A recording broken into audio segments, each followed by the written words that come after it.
So, to get started, really, this is for all of you and an opportunity for all of you to ask some questions and, to hear a little bit about some of our thoughts and what we're doing. So I'll start by just sharing a couple things with you here and talking a little bit about kind of what's gotten us to this point. So what I thought I'd do is just go through and I thought we'll start like we do everything. We'll start with prayer. And I'd like to talk a little bit about what does success look like at CBA this spring. I think one of the big things that we try to do at CBA, it's actually one of my favorite interview questions to ask anyone, whether a teacher or coach or anyone applying for a job at CBA, is to tell me at the end of the year, what does success look like? I think you can tell a lot about a teacher or a coach by what their response is. For a coach, if it's all about championships and things like that, then probably you might not be the right fit for CBA. If it's about team building, if it's about learning some life skills, about coming together as a group, if those things are the first thing that comes up, then that's probably the right fit for CBA. Same with teachers. If it's about test scores and things like that, if that's your first response, CBA might not be the best fit for you. But if it's helping every student grow in their own individual way, then that means that probably is going to be a good fit for CBA. So I think same thing in this. When we approach this, we really try to look at what does success look like at CBA this spring and define what that might look like, and then work backwards from that and think about how we're going to get to that point. Then I'm going to open it up and I'll start to answer some frequently asked questions that I've heard, and then open it up to all of you. So just a couple things as we go through this. Just please remain on mute until we get to the question and answer period. Also, there's also under one of the views, there's actually a side-by-side where you can see yourself and then also my presentation side-by-side. So under the views, you have that option to do side-by-side view, which I find it to be the best, just kind of a little bit of a tip. So to start off, just an update here and to start to go through, and let's just start by a prayer here.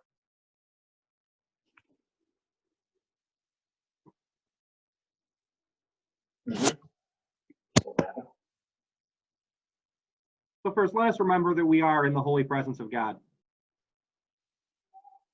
Loving God, your desire is for our wholeness and well-being. We hold in tenderness and prayer the collective suffering of our world at this time. We grieve precious lives lost and vulnerable lives threatened. We ache for ourselves and our neighbors, standing before an uncertain future. We pray, may love, not fear, go viral. Inspire our leaders to discern and choose wisely, aligned with the common good. Help us to practice social distancing and reveal to us new and creative ways to come together in spirit and in solidarity. Call us to profound trust in your faithful presence, you, the God who does not abandon.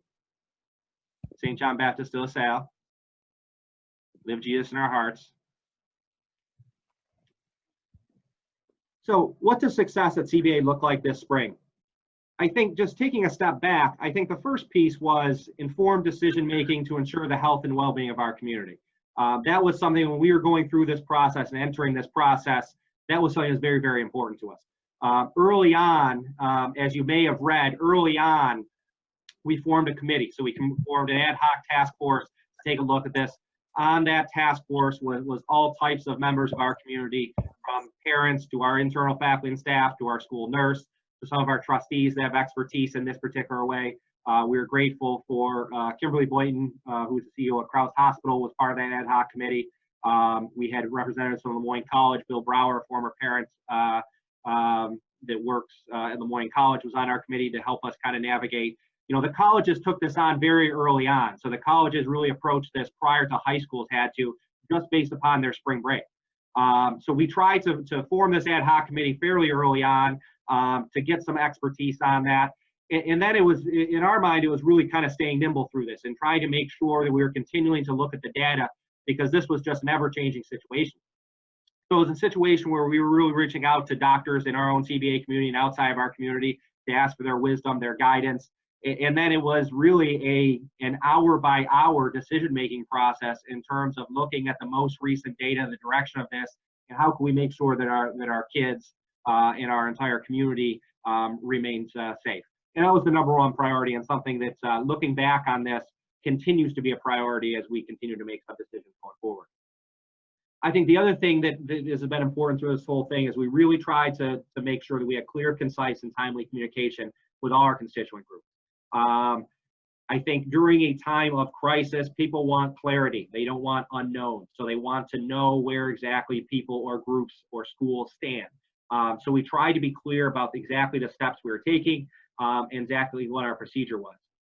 Concise. We've eliminated, as much as it may seem like we've built up the communication in terms of email, which in many ways we have, we've also consolidated.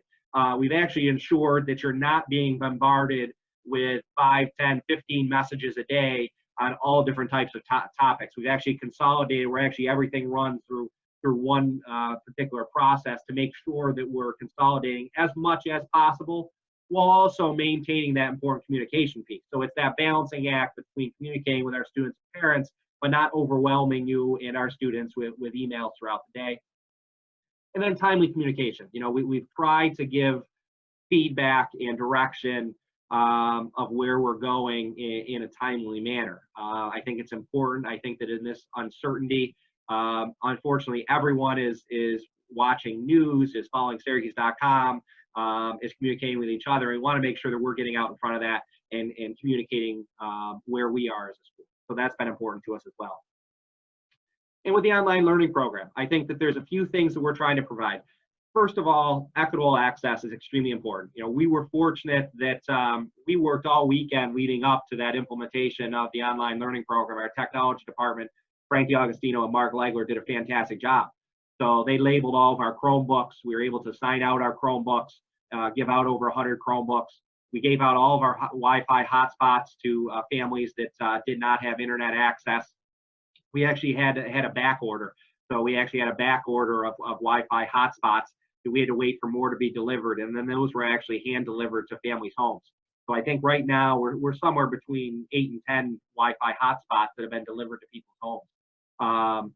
So these were things that were very, very important to us, that everyone had equitable access, and something that's unique to CBA, and something that is unique that we're able to get in front of that and able to give out those Chromebooks and Wi-Fi so that everyone has to be successful. And then it was monitoring to make sure that everyone was engaged. So early on, those first couple days, we made sure that we had responses from every single student to make sure that everyone did have access. I think the next one is probably the most challenging. You know, teachers understand rigor in their classroom. They understand what it is in face-to-face, but they haven't taught an online course before, and it's a challenge. And on top of that, students haven't learned, the majority of them haven't learned through digital learning before. So trying to balance appropriate rigor, understanding the time and place that all of our families are operating in. Many have 3, 4, 5 people on internet in their house. Many are sharing electronic devices.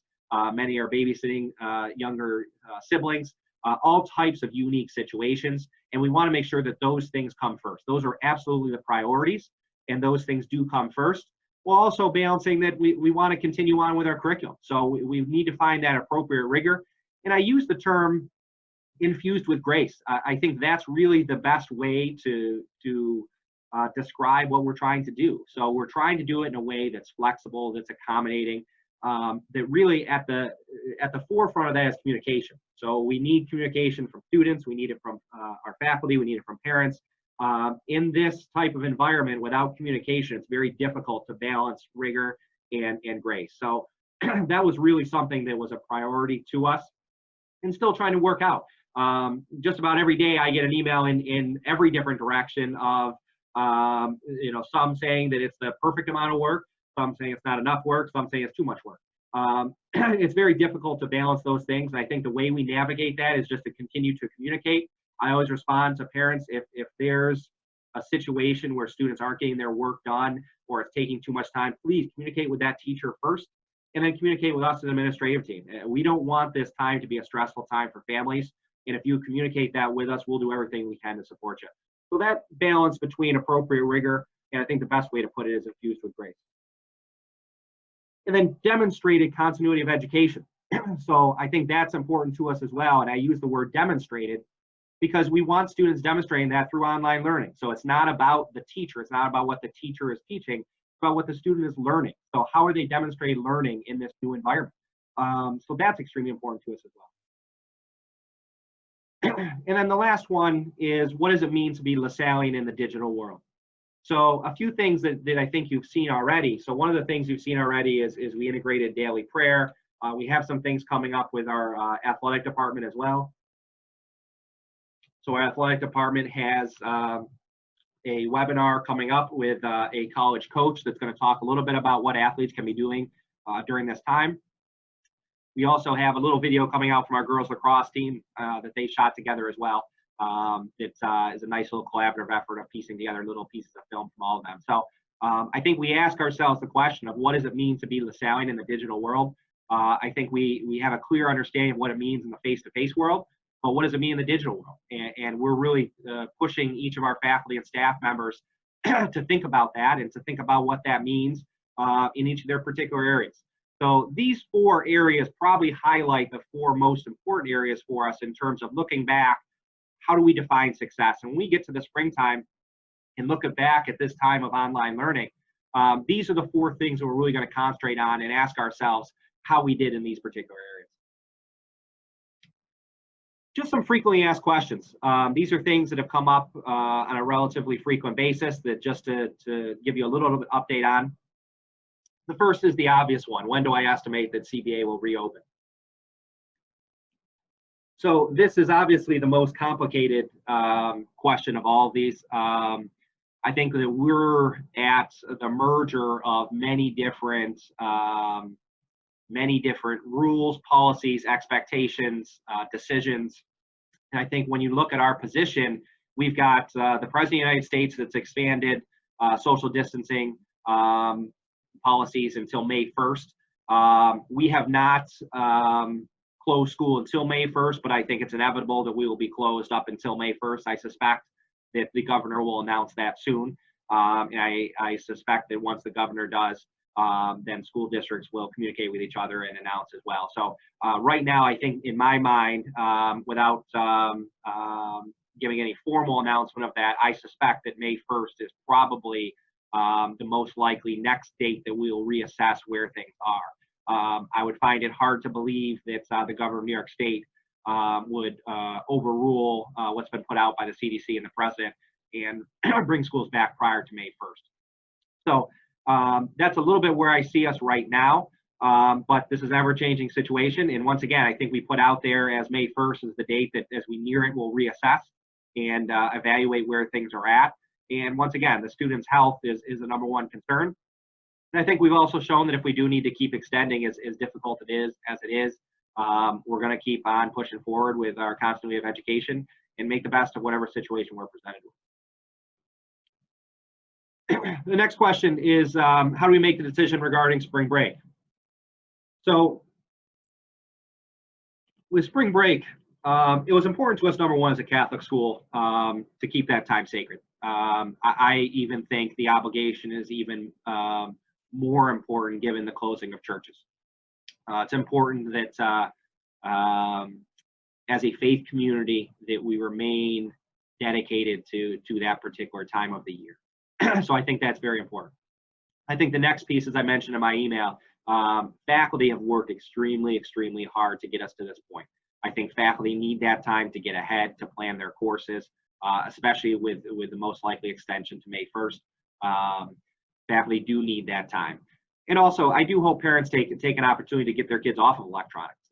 This has been a lot of electronics for 4, 6, 8 hour day throughout the last couple of weeks. And I hope parents take that opportunity to shut the electronics off and step back and stay away from them for as much as they can to give their kids a break. The status of future events, we are trying very, very hard to make sure that we have all the data before postponing or canceling events. I'm not one that, I'll use the analogy of some of our sporting events, where if it rains at 8 a.m., I'm not rushing to cancel the softball game that's in the afternoon. We'll wait it out as long as we possibly and practically can to give ourselves the best chance to play that game. I think the same is with our events. I think out of respect for how important all these events are, we're holding off as much as we can until we get to a point where we have to in terms of venues and upfront costs and payments and things like that. So we're going to hold on as long as we can. I guess my promise is that we will have as much communication as possible with our students and parents, that if we do need to reschedule, postpone, change the structure of the event, we will take input from students and parents and try to make sure that there's still a meaningful event and try to make the best of this situation that we can. But right now, outside of the events that I've already mentioned, we haven't postponed or canceled any other events, but we'll continue to look at those on a weekly basis.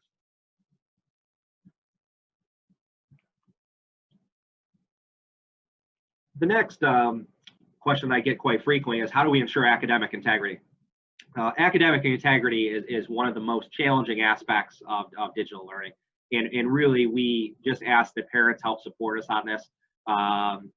Parents being home in their households, we really do need your support on this to the best of your ability. There is no perfect way in digital learning to ensure academic integrity. It is a difficult topic, but it's one that if everybody concentrates on integrity in their own work, together as a community, we'll come out of this in a pretty positive light. So it's something that is difficult to control in this particular situation. We try to design assessments in a way that minimizes the opportunity to violate academic integrity policies, but it's certainly a challenge in the digital world. The next question is final and Regents exams. How does this all impact final and Regents exams? Regents exams, there has not been any conclusion or policy issued from the state. I think there's going to be significant challenges to the state administering Regents exams. I would be surprised if Regents exams were held at the same time with the same calendar. I think there's a lot up in the air. I think there's a possibility public schools would extend the year out beyond their original end date. I think that's a possibility.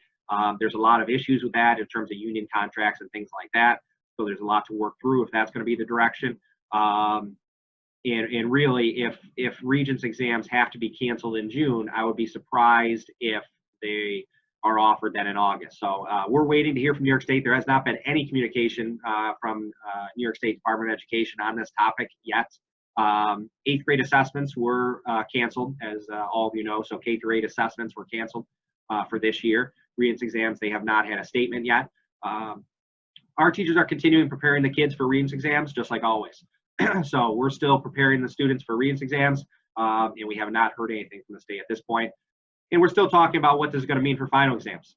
So what we're going to do if we are continuing in the online format, what this is going to look like, or how do we make sure that our exams are fair and appropriate if we return to school as well.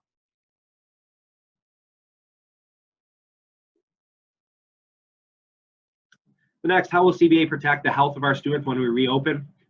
So we already have plans in place to disinfect the entire building prior to reopening.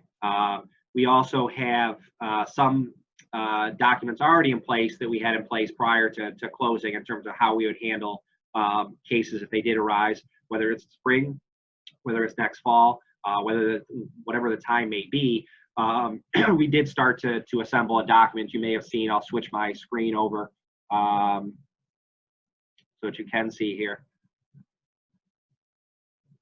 So if you remember, this was one of our original response matrices. So this was basically back in March when we took a look at all the different scenarios of what could possibly happen.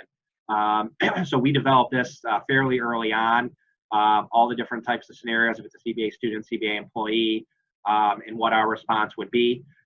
We released this to our students and parents, so they saw exactly how the school would handle any of these situations. They saw some additional responses, policies, things such as no non-essential visitors to the building, all things like this. So I envision something like this coming out again, a revised edition with the guidance of the CDC and Onondaga County Health Department to go back and revise this document prior to us returning, like I said, whenever it may be, to revise that document with the most up-to-date data, make sure that we are protecting all of our students. Next question that we get frequently as well is how does this impact the college admissions process? I think the one of the positive parts in terms of the impact on college admissions is everybody's going through this. So colleges are adapting, colleges are removing some mandatory exams they've had in the past. Colleges are adapting. So I think if you follow the colleges and follow some of those articles, they're all asking these questions right now, and they're looking at how this is going to change. There's some great sites. I'll show you if you have a student that's really any age, but probably the high school. There's some great sites that I'll show you quickly here. So this is called youvisit.com. So this website lets you visit. There's over 600 colleges that you can visit for free. And it's really a pretty nice little site. It has all types of information about the school, and you can do a 360-degree experience. I'll show you just Johns Hopkins.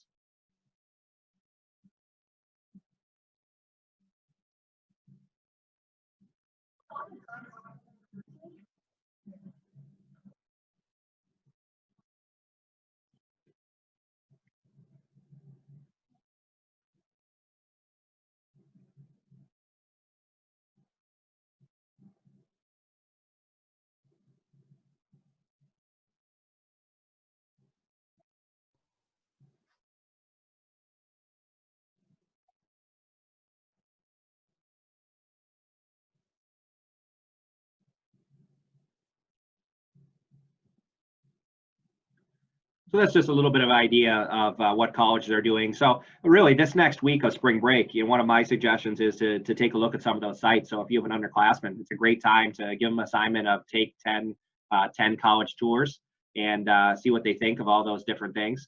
It's really a great program, and gives you a lot of information about those schools and lets you see a lot of different places. So all colleges are asking those questions, and when we hear information from colleges, Kathleen Hansen and Chris Dubkowski, our counselors for juniors and seniors, are on a Zoom call, I believe tomorrow, that talks about this topic, and we'll communicate that with our parents as well.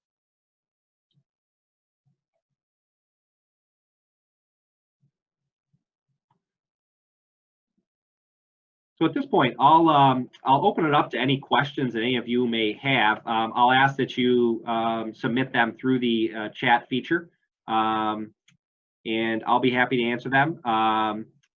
The Sister Sue Dunn, our junior high assistant principal, is on this call as well, and she can answer some of these questions too.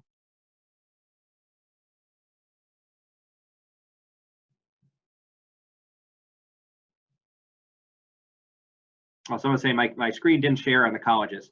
So it's called youvisit.com. So if you get a chance, go to youvisit, youvisit.com. And the majority of those, like I said, there's about 600 colleges on there. It's really a great website. So you can do 360 tours. There's information of all the different programs that they have.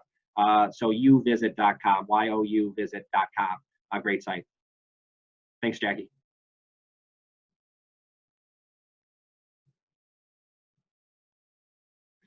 So the first question that I see, let me scroll up and make sure I'm not missing anything here.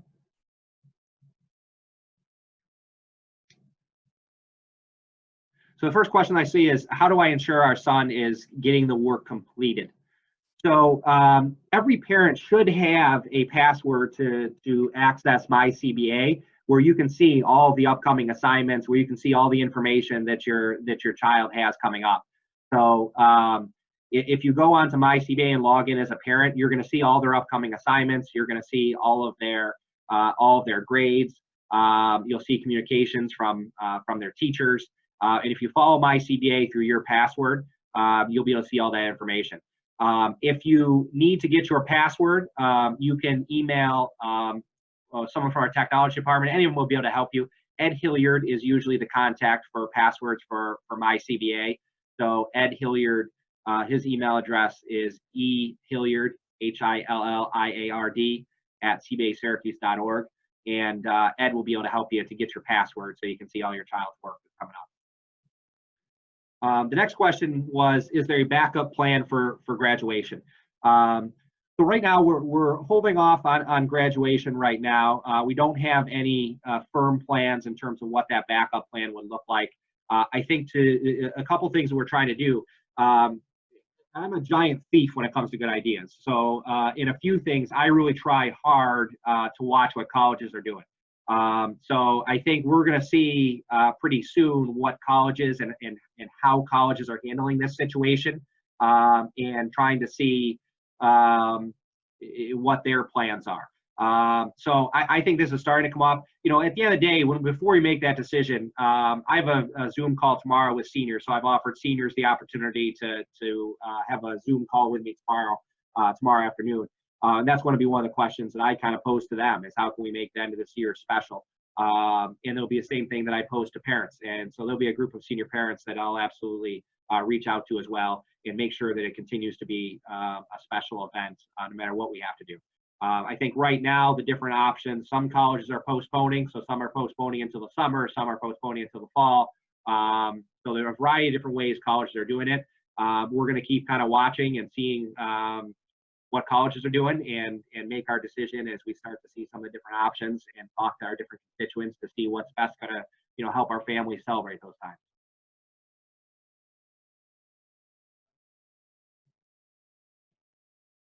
Going back, next one. So I mentioned that the public schools may be expanding the school year. Is CBA also considering this?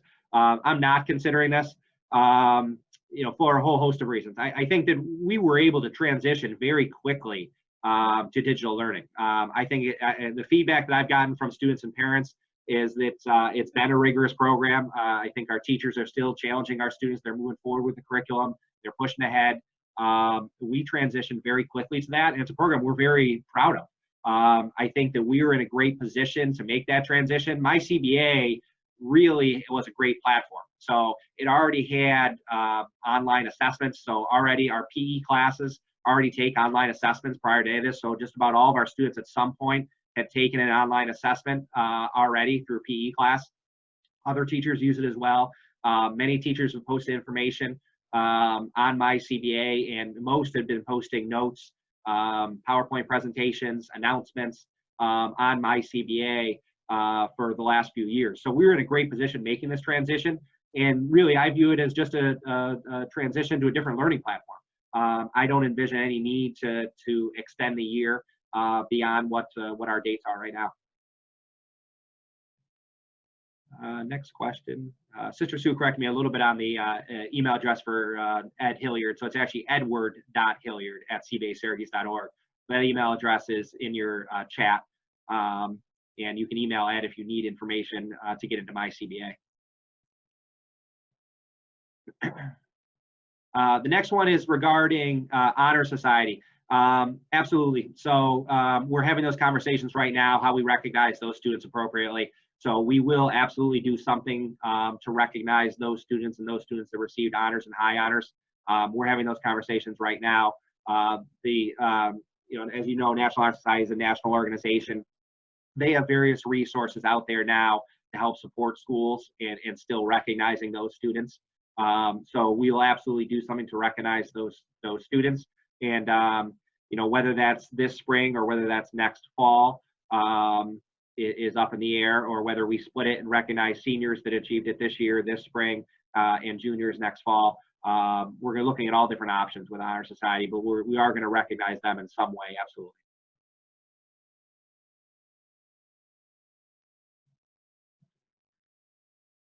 So the next question was about spring sports. So right now, New York State has not, so two different organizations. There's Section 3 and there's New York State Public High School Athletic Association. Right now, New York State has not made any stance. New York State Public High School Athletic Association has not said anything about spring sports. Now, I will say, without throwing them under the bus too much, they just canceled the winter sports championships just about a week ago. They're still holding out and hoping that they could do those sometimes in the spring, which I think was a little bit disillusioned. So they're holding out for various reasons, hoping that they can do something. I would be surprised. So my candid, kind of off the record, despite recording this session, comment is that I would be surprised if New York State holds spring sports state championships. I think if we're able to get spring sports in, my bet would be, and this is just my personal opinion, my bet would be they will hold sectional finals and push all of that back to get in the sectional championships, and that they wouldn't have any state championships is what my bet would be. They've still gone through and scheduled a shortened season, so they already worked on a schedule for a shortened season if we were to return after spring break. Because there hasn't been an announcement for the governor, they haven't redone that schedule to consider something after May 1st. So right now, they're still hanging on to the April date after spring break. But once again, I suspect that the governor will come out and change that, especially with the direction the virus has taken. It would be a very, very large surprise to me if the governor didn't extend that to May 1st. And Jackie had some great information that SU sent out a survey to seniors to explore different options, which is exactly the path that we would take. I agree. And one question about, can we do a Zoom for all senior parents after speaking with the students? Absolutely. That's absolutely. I think that this is the first of if the feedback on this is positive, that this is the first of many communications that I'm happy to have these as frequently as people find them useful. And absolutely, I'm happy to talk to senior parents. The event is about you, and it's about your kids, and it's about celebrating their great accomplishments at CBA. And I'm not one at all to tell you how we should be doing it. I want your feedback on it to make sure that it is special for you, your family, and your child. This senior class has done remarkable things. It's a very, very talented class that achieved a ton during their time at CBA, and we want to recognize them in the best way that we can. Next question. Has there ever been thought to having teachers reach out to students via phone or video once a week or once every week, touch base with students, more personal?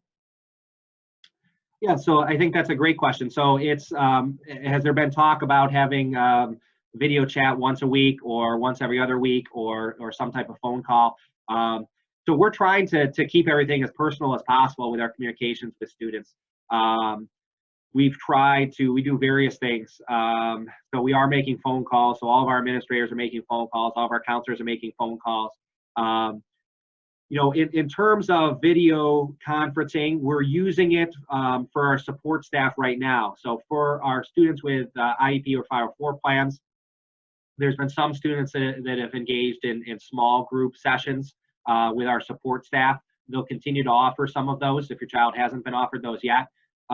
We are finalizing, I'm a big one that you get your ducks in a row behind the scenes first, and that you plan. You spend 90% of your time is spent in the planning process, and if you spend 90% of your time in the planning process, the product ends up coming out okay. So in terms of Zoom conferencing and things like that, there's a lot of information out there. There's positives and negatives, all types of different communications about it. Right now, we're finalizing our documents to make sure that we kind of get our ducks in a row, so to speak, to make sure that we do it well. So we have a document that we've put together for both teachers and students as well, a separate document for students that are best practices for students and what students should expect in a Zoom conference or in a Zoom meeting to make sure we get the most out of that technology. And then faculty as well, what are some best practices for our faculty to run a Zoom class? So it's a pretty detailed document in terms of the settings of Zoom, in terms of shortcuts in Zoom, in terms of all the different options in Zoom. And I'm fairly comfortable that we've got those documents in place, that after Easter, we'll start offering faculty. We've held faculty back from doing that now, just from a standpoint of we want to do it well. I think we've got those documents in place and policies in place that now after Easter break, I think you'll start to see more teachers doing that, because I agree with you, Kim, that we really want to keep that communication going and that personal piece of our education going. So I really think I viewed it as two time frames. I viewed it, let's get to Easter break and let's make sure we're doing that time period well. Let's reassess, let's get some feedback, and then let's see moving forward what's some kind of polishing that we can do on our current program to continue to build those connections. Next question.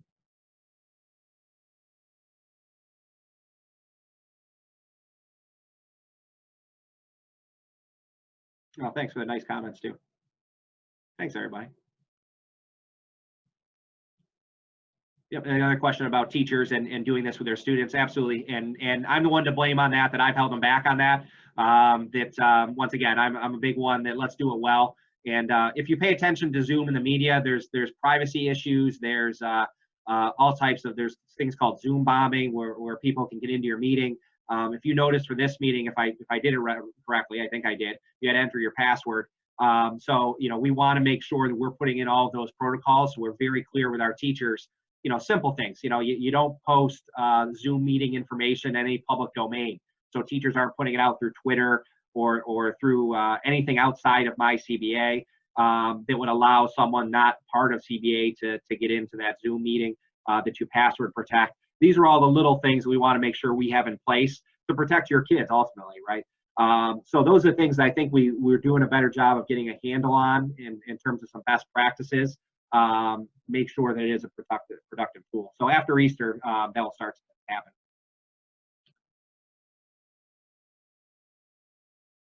So next question was, is there an app that our phys ed teachers can use to encourage activity next week? Maybe a homeroom challenge. I think that's a great idea. I'll mention it to our PE teachers and see what they can come up with. PE, if you don't know, Bob Bewley is a tremendous. He's chair of our PE department. Just does a tremendous job. Bob Bewley is as innovative as any PE instructor there is. Bob Bewley has been doing online assessments, online essays, online reflections for multiple years now, and really does a great job. So he would be very interested in trying to do something. He's looking for creative ideas and keeping the kids engaged in PE. So I will reach out to Bob and see what we can come up with for next week. It's a great idea. Yeah, absolutely. Another comment about homerooms, their way to do Zooms with homeroom. Sister Sue's talked about that already for her junior high program. Is her way to just connect our house program and our 7th and 8th graders. I agree. I think that's a great opportunity. And once again, I think as we return from Easter, I think those are things we'll try to take advantage of and have some face-to-face meetings.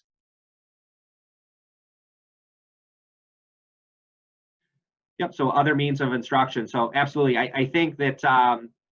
I think the other means of instruction. So a question about are we exploring other means of instruction other than recorded lessons, something more interactive. So I think this goes back to the comments about Zoom, and absolutely, I think that we will have teachers. I don't want to.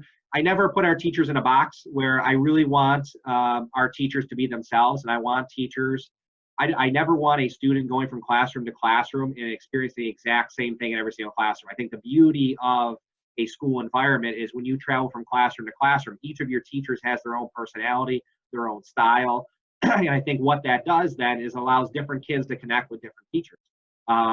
So I think it's offering a variety of learning methods through my CBA, whether it be Zoom or whether it be recorded lessons or whether it be PowerPoints or whether it's Khan Academy videos or Screencastify or Edpuzzle or all the different tools that are out there. I think it's offering a diversity. And I'll say I've held our faculty back from the ones that do. So there's a percentage of our faculty that are comfortable with Zoom. They want to do Zoom. And I think, like I said, I've kind of held them back. And after Easter, I think you'll see more and more of that and be more of a combination of the synchronous and asynchronous learning as we move on from Easter.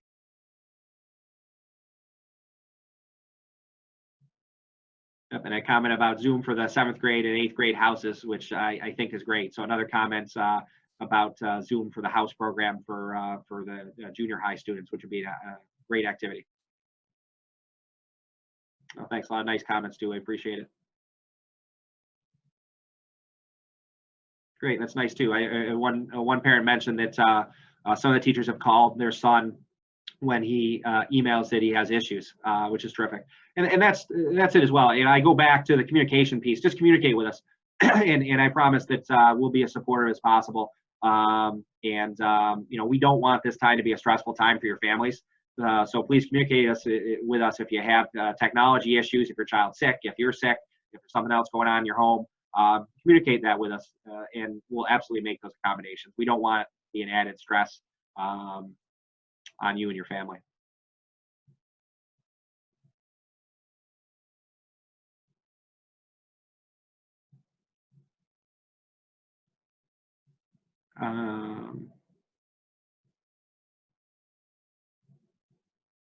So the next one, I just need some more clarification on that. How is Jan work being handled at the high school level? Video demos by teacher. I'm not sure what Jan work refers to. So if you just clarify that, I'll answer that one.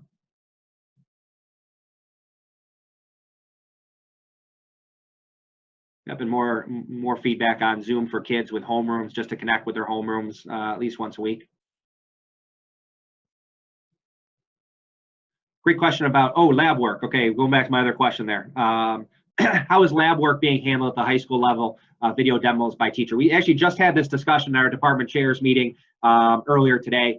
Right now, obviously, the labs are difficult. Right now, in terms of lab minutes, my advice to our science department chair was, if you're not familiar, for all of our Regents courses, they require a certain number of lab minutes. I told our science teachers that do not let that be a stressor. Really make the labs be things that are supporting learning in your classroom and supporting your current topics. So if there's a fun activity that you can have the kids do, if there's a fun activity that you can do, go ahead and do that. If there's a video out there of a lab, labs are certainly challenging. One thing holding us back is when we had teachers that went out on break, the majority of them, it was hard to tell what direction this virus was going. So the majority of them brought supplies for about a 2-week period. We'll reopen up our school next week, and I'm going to stagger when teachers can come in the building to get additional supplies, because they do need additional supplies. And one of those things is supplies for our science labs. Even simple things like beakers. Our science teachers don't have clear beakers at home. So even if they're trying to do a lab experiment, they didn't bring that equipment home. So I know that our science department is eager to have some of those labs, and they really just need some of the equipment that they didn't necessarily take on their own. They didn't necessarily. Next question was, has the LaSallian auction been rescheduled yet, and how will the delay affect CBA Finance's financial aid program? So no, we have not made any final decision on the LaSallian auction. This kind of falls in the same category of trying to stay nimble in terms of the decision making. We've had all types of different conversations. Do we do a silent auction items? Do we do an online silent auction this year? Do we do some type of summer get together, which I actually thought would be kind of fun, actually. I think actually if things ever cleared up to a point where we could get back together, that a July or August auction would actually be a great time for people to get back together, even parents. I'm not sure the direction this is all going to go. And even summertime might not be a time where we can have an event for 600 people. So this is very much up in the air. It absolutely does hurt our finances. The LaSallian auction each year brings in about $100,000 in revenue to the school that goes directly to our operating budget. These things definitely do hurt financially. Fortunately, we've put ourselves in a positive enough position over the past few years because we've had full enrollment and things like that over the past few years. We put ourselves in a position where it's not going to impact financial aid or finances to a drastic point. In the short term, we're not spending money. We've cut back on all of our spending. We're not purchasing anything. We're really holding back on as much as we can. To make sure that we are financially responsible, given the uncertainty of the financial market, the uncertainty of parents' work situations. I think most of you have heard me say before, it breaks my heart when I hear that someone can't attend CBA or thinks of leaving CBA for financial reasons. And I promise any of you that I will give my 110% effort to find money for our families during this time period. So no decision yet in the auction. One of those categories we'll continue to have discussions and see what direction it goes.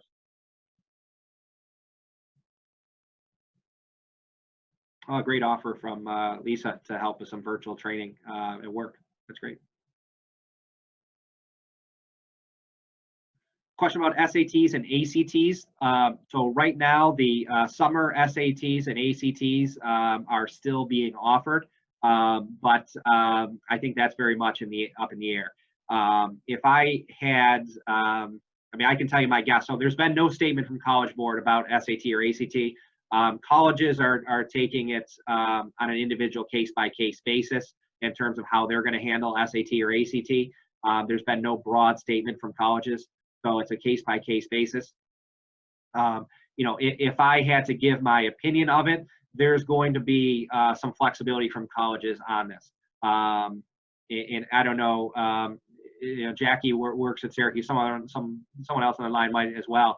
I don't know, Jackie, if you feel comfortable commenting about what Syracuse's approach is. You can unmute. We'll give you permission to unmute. Hi, I do work at Syracuse University, but I would not be in a position to say anything about the admissions or the criteria. Yeah, no problem. So all colleges are kind of taking their own approach to it at this point and having those discussions. I haven't seen a lot of colleges making stances yet on it, but it's a universal problem. So I wouldn't stress about that aspect, because I think everybody is facing it, and I think they're going to be as flexible as possible so that kids aren't at a disadvantage.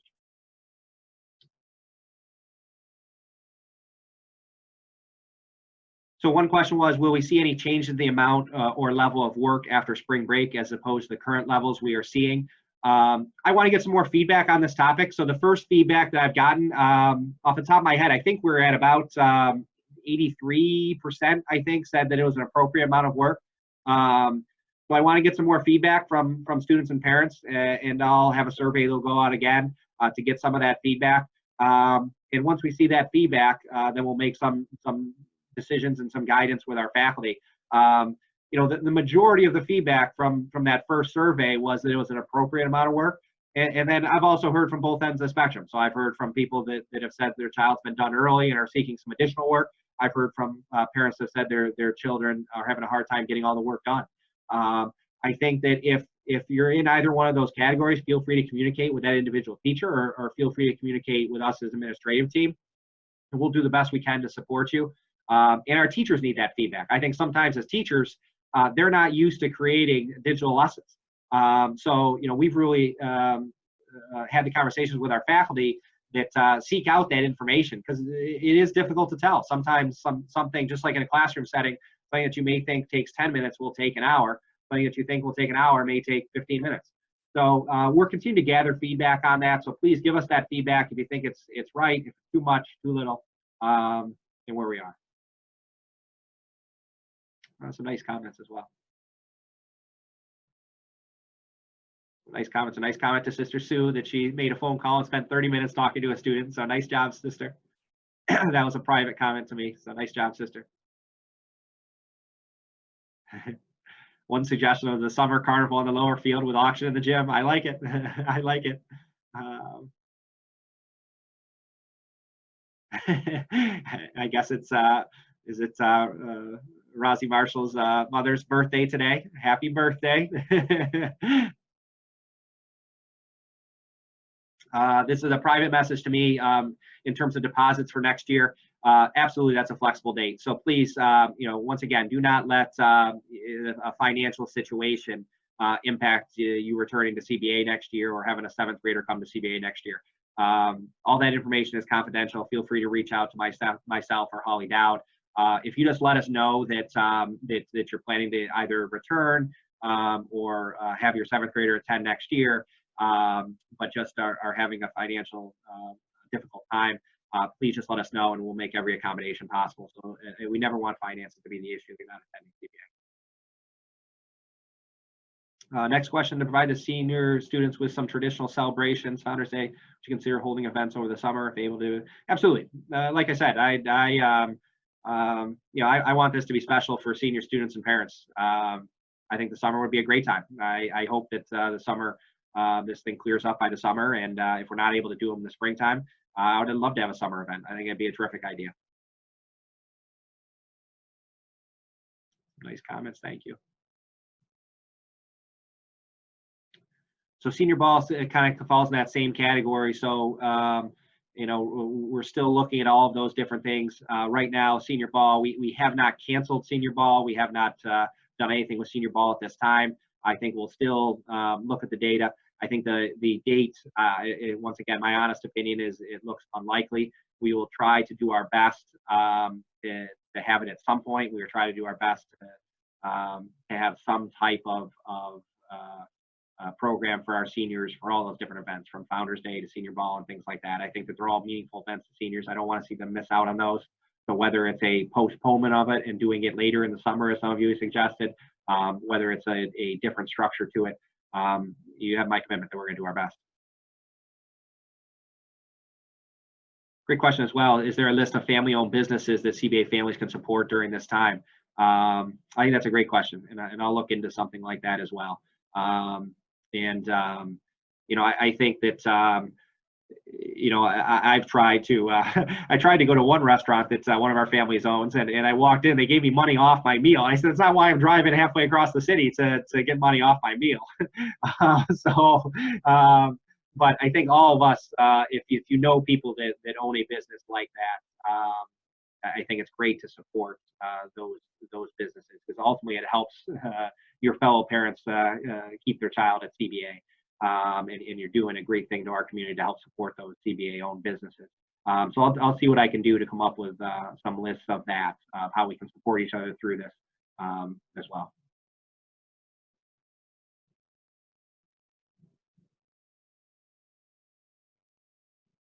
Well, thanks. A lot of nice comments. So thanks, everyone. Very, very nice comments.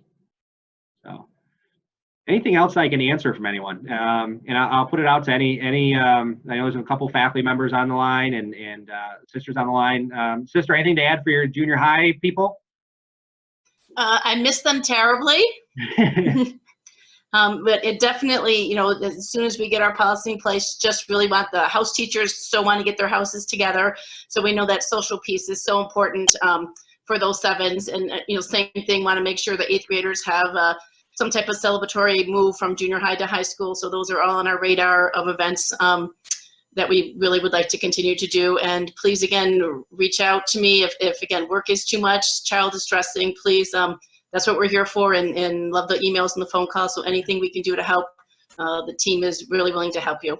Thanks again for all your support so far. Yeah, thanks everyone for being on here tonight. It really is great to see everyone. You know, I appreciate all of your support at the school and everything that you're doing in your households.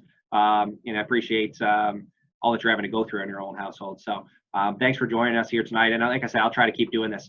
I have a closing prayer that if you've got a couple minutes, you know, we always close our events with prayer as well.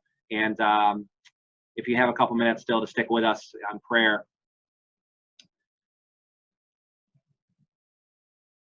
So this closing prayer is called a reflection on art. And this is the Transfiguration by Raphael, if you're familiar with this particular image. So let us take a moment and remember that we are in the holy presence of God. Matt, we can't see it, just so you know, we can't see it yet. Okay, let me share here.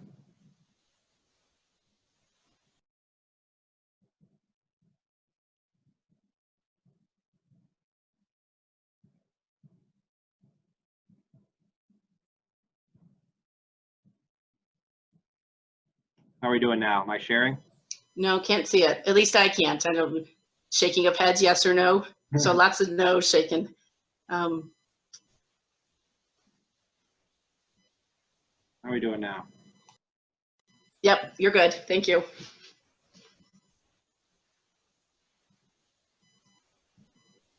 That's good. All right. I apologize. So let's take a moment and remember that we are in the holy presence of God. We think of Transfiguration as a form of miracle, something that could not happen to an ordinary person on an ordinary day. However, every sacred story is meant to reach us in our own lives in its own way. Close your eyes and bring to mind a bright, clean place where you are in the open, where your sight is unhindered but can reach for miles in every direction. There is no clutter or noise in this place, only a breeze and soft light. This level, easy place where you stand, and the sound of your own breathing, which is calm and regular.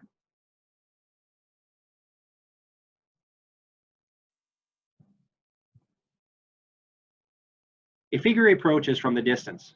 You wait for this person to come close, and in a few moments, Jesus stands there with you.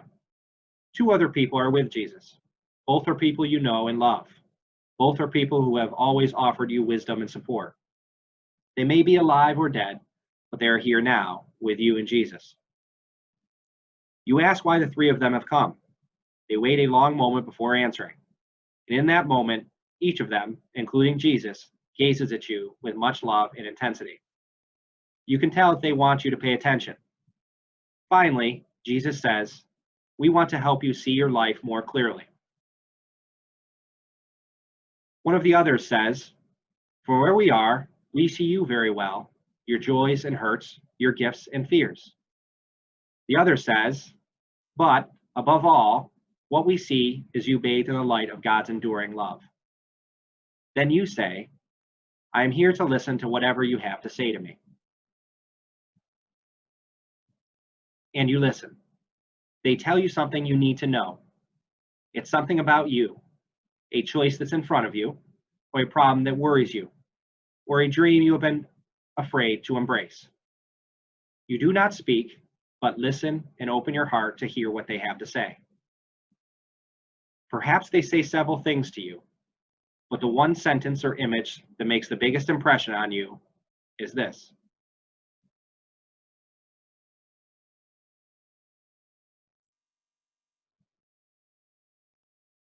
And my prayer for all of you is that whatever you filled in that blank with, whatever that sentence or image is to you, that it makes a difference in your life and the lives of your family throughout these next few weeks.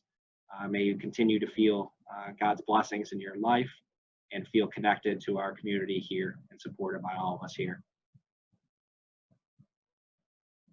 St. John Baptist de La Salle, live Jesus in our hearts. All right, thank you, everyone. We'll talk to you soon. Take care of yourselves. Be well, and God bless.